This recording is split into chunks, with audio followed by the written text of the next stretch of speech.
Southern Lebanon और northern Israel, इसके बीच में जो जगह है वो है इसराइल और लेबनान का बॉर्डर, जहाँ पे सबसे ज़्यादा इस वक्त परेशानी में इसराइल है। इसराइली सेना है, इसराइली सेना के जवान हैं। लेबनान में ये मुझे लगता है कि इसराइल को अब लगने लगा होगा कि उसने घुसपैठ करके गलती कर दी है। गाज़ा में निहत्तों पे गोलियां चलाना, गाज़ा में निहत्तों पे आम नागरिकों के ऊपर बम बरसाना, मिसाइल दागना, नरसंहार 1 साल से अधिक 400 दिन तक करना, ये सब कुछ आसान था क्योंकि निहत्ते थे। लेकिन लेबनान में जिस तरह से हिजबुल्लाह के ट्रेन लड़ाके हैं, इसराइल को मुश्किल न मुश्किल खड़ी हो रही है। और अब डोनाल्ड ट्रंप के चुनाव जीतने के बाद जिस रिपब्लिकन पार्टी का इंतजार शायद इजरायली समर्थकों को था, उनको ट्रंप का इंतजार तो बिल्कुल नहीं था। ट्रंप के आने के बाद से, जो बाइडेन एडमिनिस्ट्रेशन के जाने की खबरों से और पूरा का पूरा चुनाव हार जाने से डेमोक्रेट्स के, इस बार पहली बार हालात कुछ उल्टे पुल्टे हैं। क्योंकि रिपब्लिकन्स का जो लीडर हैं अब इस वक्त डोनाल्ड ट्रंप हैं, जो युद्ध के खिलाफ हैं। वो युद्ध के खिलाफ इसलिए भी है क्योंकि वो अपने देश के ऊपर आर्थिक दबाव नहीं चाहते हैं। उनके देश के जो फटे में पैर टांग अड़ाने का हर जगह पे शौक है, वो उसके हित में नहीं है। अब ऐसे में हिजबुल्लाह जो हमले कर रहा है, जो लेबनान की तरफ से हमले हो रहे हैं, वो चौंकाने वाले हैं, वो इसराइल को चिंता में डाल रहे हैं। अब जो जानकारी दी है, इतने सारे हमलों की जानकारी दी है, ये इस पूरा लिखा है कि इन तमाम हमलों का क्रेडिट लिया है, जिम्मेदारी ली है हिजबुल्लाह ने और इसराइल के ऊपर हमले करने का। ये हमलों की जगह है स्टेला मारिया बेस, जो naval intelligence north west Haifa का है। ऑक्यूपाइड इसराइल जो जगह है, इसराइल की ऑक्यूपाइड करी हुई फ़लस्तीन का कब्जा की हुई जगह पे जो उसका स्टेला मारिया बेस है, उसके ऊपर हमला किया है। रामत डेविड एयरबेस पे हमला किया है लेबनान की तरफ से। ये सब इसराइल के एयर डिफेंस बेसेस हैं। इसराइली सोल्जर जो हैं जल अल हमार, जो सदर्न साइड पे उदई सेह विलेज गांव जो है, आर्टिलरी के साथ उनके सैनिकों पे, उसके सैनिकों पे हमला किया गया है। यहाँ पे ये हो गए 3 हमले। चौथा हमला किया किरके शमोना पे, ये भी इसराइल के कब्जे में एक जगह है जहाँ पर हमला किया है, जिसकी ऊपर जिम्मेदारी हिजबुल्लाह ने ली है। और सोल्जर्स जो मिस्काव आर्म सेटलमेंट जो इसराइल ने बनाया था, उसमें जो थे उन पे हमला किया। एक दिन में 1 2 3 4 5 हमले, 5 जगह पे। ज़्यादातर हमले जो है अंतर समझिएगा। एक मैं आपको आगे कुछ और चीज़ बताऊंगा, क्योंकि डोनाल्ड ट्रंप के जो जूनियर ट्रंप कहलाते हैं, जो उनके बेटे हैं, जिनका हस्तक्षेप दिखता है सरकार में, एडमिनिस्ट्रेशन में, उन्होंने कुछ एक ऐसी बात कही है जिसको लेकर इसराइल भी और यूक्रेन भी दोनों का चिंतित होना बड़ा लाजमी है। उन्होंने अपने पिता के एडमिनिस्ट्रेशन में कौन लोग होंगे कौन नहीं होंगे उसको लेकर बात की है। और ऐसे ही कुछ चीज़ें ऐसी और हैं कि कैसे इसराइल अपने नागरिकों को मना कर रहा है बाहर निकलने को दूसरे देशों में, वो भी मैं आपको इस वीडियो में बताऊंगा। लेकिन सबसे महत्वपूर्ण बात यह है कि हर रोज़ इसराइल पे भी हमले हो रहे हैं। अब पहले तो सिर्फ वो गाज़ा पे हमला करता था, और अब लेबनान से लड़ाई के बाद इसराइल पे भी हमले हो रहे हैं।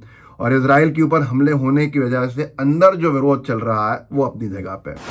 ये एक और न्यूज़ ब्रेक की है इसराइली मीडिया ने कि जो इसराइली ऑक्यूपेशन आर्मी है, उसने ये ऐलान किया है कि वो कई सारे ड्रोन्स जो हैं, जो लेबनान की तरफ से उसके एयर स्पेस में एंटर हुए हैं, घुसे हैं, उनको मॉनिटर कर रही है, उनको ट्रैक करने का प्रयास कर रही है। और ये अभी तक चल रहा है, कल रात को जब ये न्यूज़ ब्रेक हुई थी।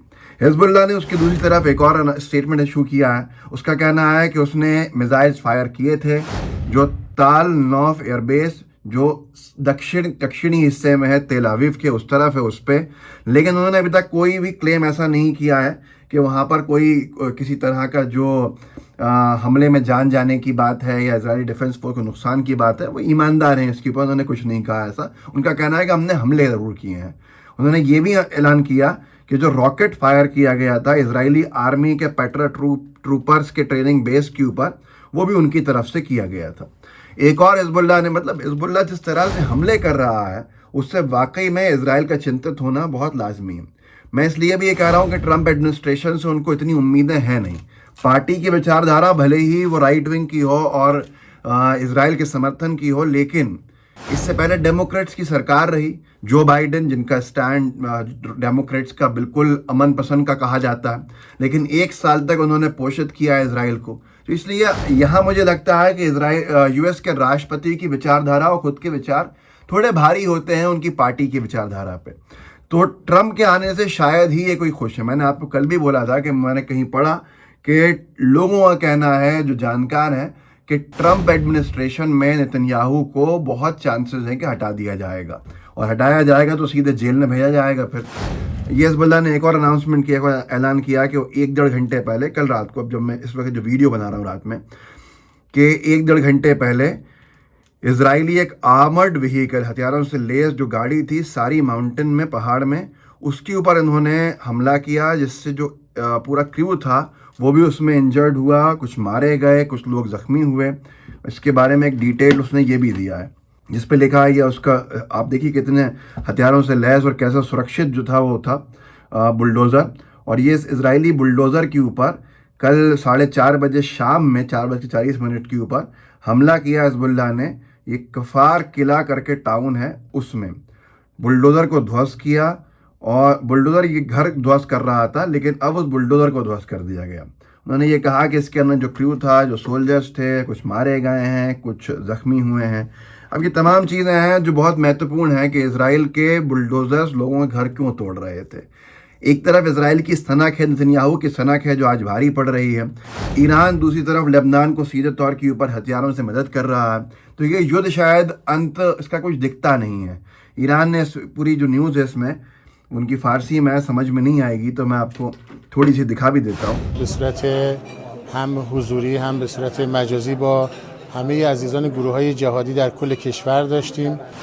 इसमें बेसिकली बता रहे हैं कि 2000 टन जो है वो लाइफ रिलीफ और मेडिसिन आइटम्स भेजे हैं लेबनान में, मतलब जो ह्यूमैनिटेरियन एड है उसको ईरान के रेड क्रिसेंट ने। तो ये तमाम चीज़ें हैं जो चिंतित करने वाली हैं, और इस युद्ध को कब हम कहाँ देखते हैं ये समझ में नहीं आता है। पर नुकसान अब इजराइल का भी हो रहा है। टाइम्स ऑफ इजराइल का अखबार है, जिसने लिखा है कि डोनाल्ड ट्रंप जूनियर, जो ट्रंप जूनियर हैं, जो उनके बेटे डोनाल्ड ट्रंप के, उन्होंने साफ तौर के ऊपर ये बयान दिया है कि वो अपने पिता के कैबिनेट, यानी जो एडमिनिस्ट्रेशन में कहा जाता है, उसमें किसी भी युद्ध के गिद्धों को नहीं आने देंगे। जो भी फिगर्स यूएस में युद्ध के समर्थक हैं उनको वो नहीं आने देंगे। इससे स्टैंड स्पष्ट दिखता है कि ये लोग युद्ध के हित में नहीं हैं, और इसका नुकसान सीधे तौर के ऊपर इजराइल और यूक्रेन को होना है। ये भी लिखा है टाइम्स ऑफ इजराइल ने कि इजराइल ने अपने नागरिकों को मना किया है कि वो पेरिस में सॉकर मैच देखने नहीं जाएं, और दूसरे इवेंट जो यूरोप में हो रहे हैं उसमें नहीं जाएं। मतलब एक डर भी है, एक बहुत बड़ा चिंता का विषय भी बना हुआ है। लेकिन इस सब का जिम्मेदार कौन है? इस सब का जिम्मेदार सिर्फ और सिर्फ नेतन्याहू है, उसकी सनक, ग्रेटर इजराइल का सपना, और अपनी सत्ता को बचाने के लिए अपने खुद के नागरिकों को भी उसने एक तरह से खतरे में डाल दिया, और दूसरी तरफ नरसंहार तो किया ही है। जो होस्टेजेस हैं, जो बंधक हैं हमास के पास इजरायली, उनके परिवारों ने एक रैली निकाली है, जो टाइम्स ऑफ इजराइल ने लिखा है 400 दिन पूरे होने पे वो 400 दिन तक से अपने परिवार के उन बंधकों से नहीं मिले। तो इस वीडियो को जरा आगे बढ़ाइएगा, लोगों को बताइएगा कि हो क्या रहा है। जय हिंद, जय भारत। द लाइव टीवी, सच सबसे आगे।